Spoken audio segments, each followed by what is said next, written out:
Hello and welcome to our channel. If you are looking for the most effective way to boost the speed of your Windows 10, then you are on the right video. With just a few minutes you can double the speed of your PC with these 5 powerful tips. Hit the subscription button and turn on the notification bell for more helpful content like this, and let's begin. How to increase the speed and performance of your Windows 10.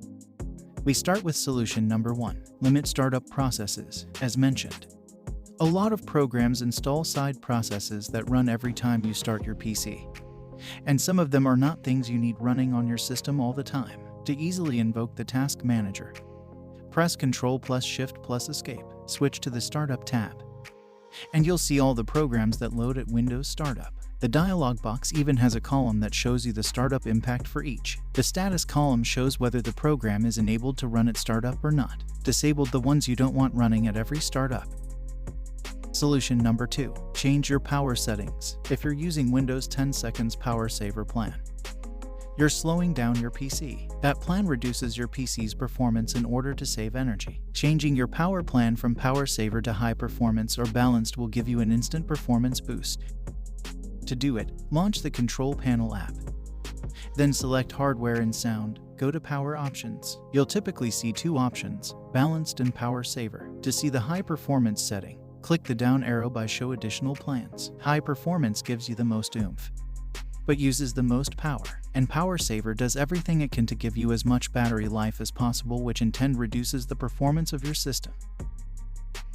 Solution number 3. Disable Game Mode. If you're a serious gamer, you probably know all about Game Mode, which optimizes your PC for playing games. That's great when you're doing just that, but it can slow down your system when you're not playing because it multitasks with lots of processes running in the background.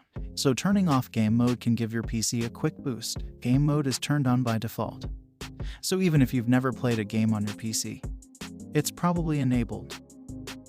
Solution number 4. Shut down and restart Windows. Here's one of its not quite secret weapons for troubleshooting and speeding up a PC. Shut it down and restart it. Doing that clears out any excess use of RAM that otherwise can't be cleared. It also kills processes that you might have set in motion and are no longer needed, that continue running and slow your system. If your Windows 10 PC has turned sluggish over time for no apparent reason, you may be surprised at how much more quickly it will run when you do this. Solution number 5. Add more RAM. Windows 10 manages memory more efficiently than earlier versions of the operating systems, but more memory always can potentially speed up PC operations for a lot of today's Windows devices, such as the Surface Pro tablets. However, adding RAM isn't an option. Gaming and business laptops often still allow RAM upgrades, so if your Windows 10 isn't fast, you can consider upgrading your RAM. This should increase the performance of your machine. If you found this video helpful, give it a thumb up and subscribe to our channel for more content like this. Thank you for watching.